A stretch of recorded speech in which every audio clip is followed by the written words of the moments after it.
where they've scaled enough in the game, but they do indeed lock in the gourd alongside a Suyo. Yangon, it's always a Suyo last pick that you feel is kind of just them being forced to pick it up, but if they make it work this time, that's a great start for Yangon. Well, here's the thing. As the draft progresses, we remember in the interview with Eterna where he could basically say that we have better drafts. And for now, I kind of got to agree with it. How do they get Barats, Paquito, Herrera in the first 3 picks, and then pick number 4, they still get the Eudora? This is an insane draft to get for this current meta. This is like what Onyx got in the last game. In the last game against series. Falcons, yeah. And even we were like, wait, how did Onyx get that? That was no way another team is going to get that. But hey, c'est la vie, here we are. And then last pick is going to be Chip. Whoa. So talk about trying to accelerate the game. Okay. This is kind of like almost no range. Eudora has range, but it's mid-range.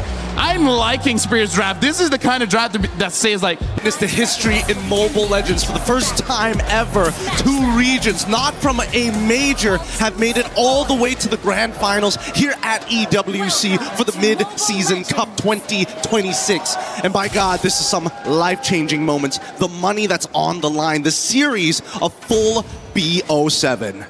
It's a Cinderella story for both sides. YG finding a way to make it back to that top 2 after seems to be forever. Sunset Lover and Team Spirit though with Sao. The journey started all the way at M1. So, hey, we have that first blood rate comparison. We know that Spirit love to get it going quicker. But Yangon, they're actually still the ones that actually are the more active teams when it comes to just brawling. TS want to keep it hot and heavy as naturally as they do because of the way that they play the game. Not to mention, they're running the double fighters. So far, Hiko's had an outstanding win rate here as his secondary fighter gold. But I think this game really just boils down to how does Yangon Galacticos wombo combo with each other. We've seen many times where Gord, even within the early stages of the game, if the combo ain't clean, you're not going to be able to find anything. And that's going to be an early flicker coming out from Sawo's side. No punish here for Yangon, but that's a big resource down. Absolutely, man. We gotta also take into account the fact that Marcel has been left open, picked up by YG. And we saw in the 3rd place match earlier how big this Marcel could play into the game. Was able to stop a lot of these slow-ranged opponents. Back in that match, Onyx versus Falcons, it really stopped the Hirara as well. So YG are utilizing that, really just using Blink as a way to actually zone people away, trying to take that XP grab. It's going to be Han who actually secures it. Ying, caught on the CC lockdown, has to purify out. Yep, you can see a lot of respect coming out from both of these teams. We're really coming back at it. We're seeing the TS now taking a lot of the space here, forcing Yangon back just before the turtle. They want to make sure they get that first position really, really quick. And Kais understands that, hey, I need level 4. Without it, this ain't going to work. So they're going to back off, make sure that there's no damage on their side economically, and make sure that they clean these lanes back up. Because the next thing they have to worry about is Sao hitting level 4. YG have studied Team Spirit's game. Spirit just yesterday against Onyx in that crazy upset victory. They were able to take control of the game so early on through pickoffs, through finding tempo on the map, and YG, they don't want to fall for the same trap. They know, all right, we have a Suyo, we have also the Gourd and the Claw. They can play it late. Ying, no Purifying Bomba. Puts out an attempt there with the Death is Welcome, can't find it, but again, it's just YG trying to survive in lane, especially here up top. Oh, wait, shortcut. Hold on. Okay. They summoned it really, really early on. Luckily, at the very least, while this is happening, look on that top side. Blink is already in position and trying to alleviate some pressure onto Sanji, who's being denied his level 4. I mean, these are the small incremental leads that they're looking for, right? And that's what TS wants to do with the double fighter comp. Build these small leads and then eventually cause it to get that big cash out at the very end, usually coming down to the 3rd turtle, closer to the very first Lord, and really taking the reins from that point onwards. Sunset also had a fantastic performance just yesterday on the Eudora, on all the mages actually. Flickering out of some crucial sets away from Onyx. YG, this is one of the first times we actually don't see a big setting to on Blink, right? Mainly because of the Marcel. So it's also going to be a big question mark because the only other time we've seen Blink on this Marcel was all the way in the group stage. It's been a while. It's true. If we're looking at it, you know, in boxing terms, I think the best way to describe it, it's Southpaw versus Orthodox, right? And Yangon, they understand where they need to play defensively. make sure that they don't set up potential dives to their gold laners. But in the meantime, because of their defense, now the dive. Purifier with the Blazing Duet actually gets away with the BMI as well. Now it's the Golden Hour plays down. I'm gonna go for the Blade Surge and the Soul 7, but it's misplaced because the Golden Hour blink taken low, it's taken out. Straight up by Sunset Lover. Zaur's able to get the targetable dive frames, and he gets away in time. As look at Sawo.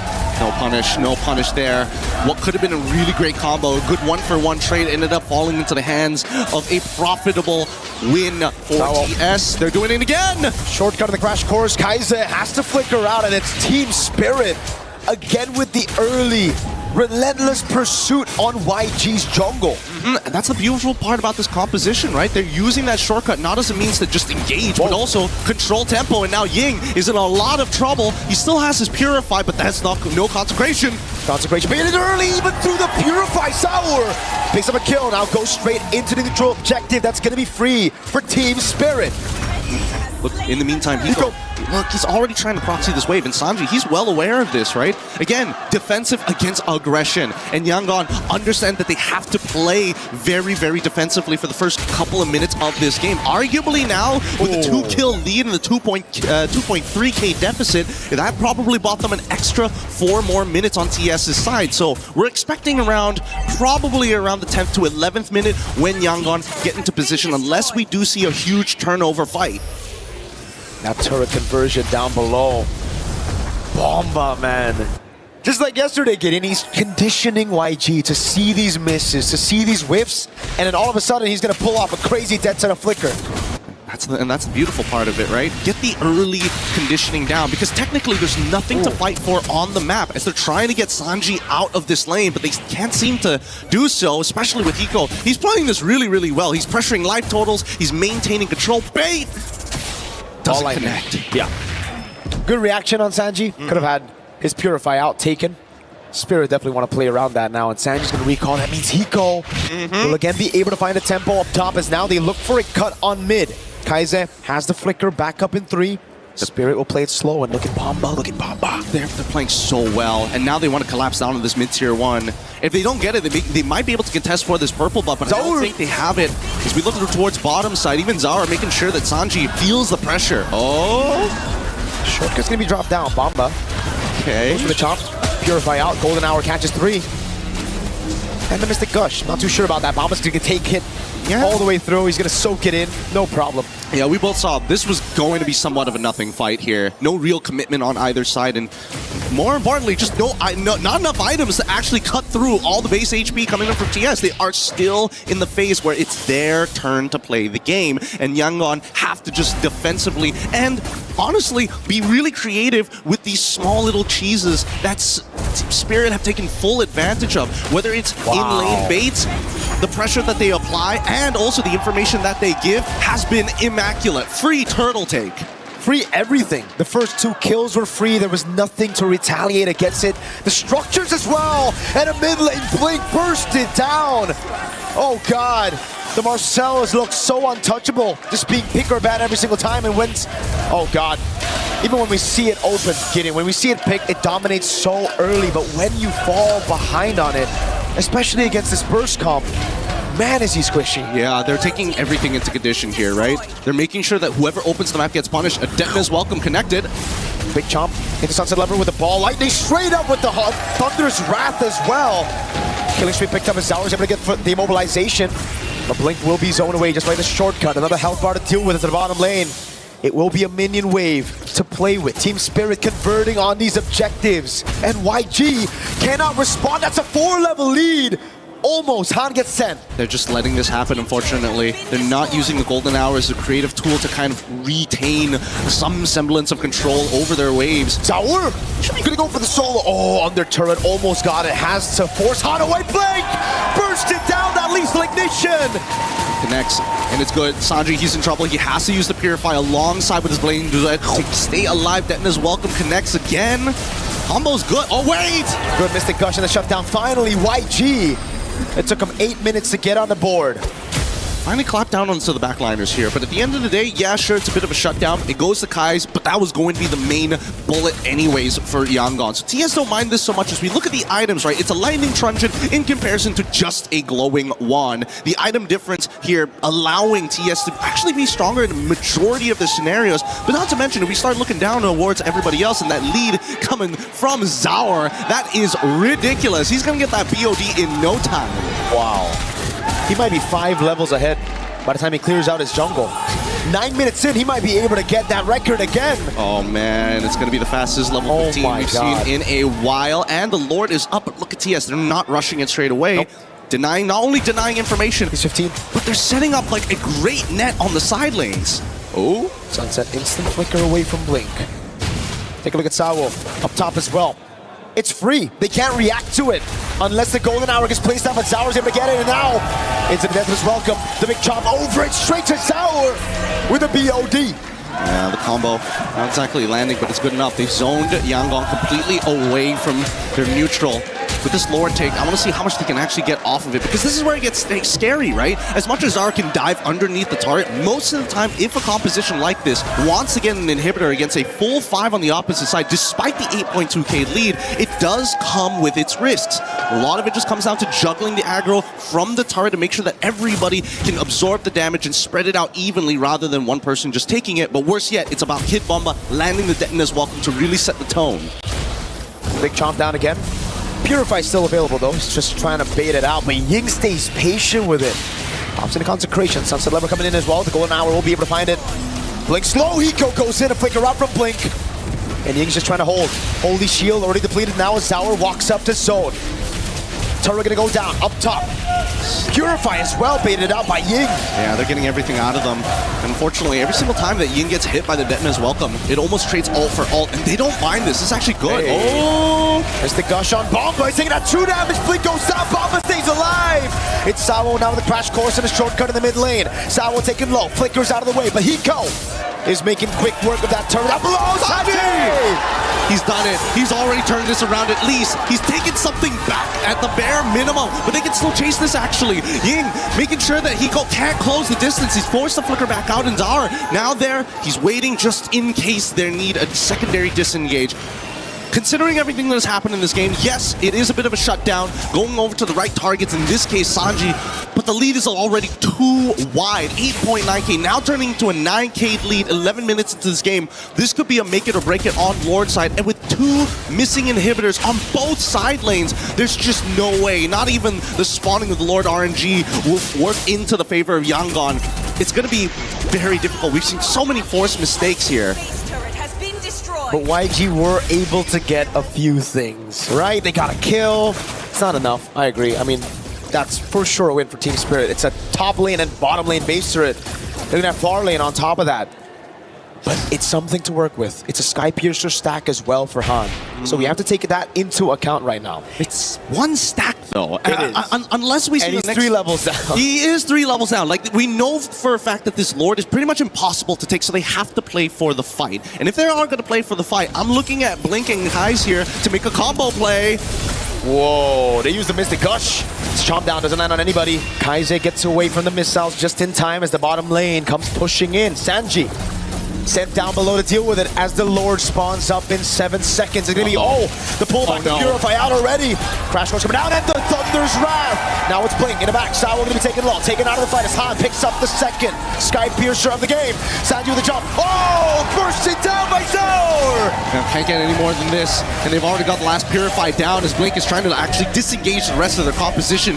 But Team Spirit played that well. And unfortunately for Ying, just a little too early on that Purify. If he held it just a little bit longer, he might have survived it, but it's a difficult composition to deal with right now. Just look at this, right? As everybody's able to get their damage down, as soon as that Purify is timed out, that's when Sunset Lover is going to let that ball lightning rip. The rest of the composition here also very ready for Sanji's re-engagement as well. So TS, they've covered all their bases. They are playing very good game 1. So clean.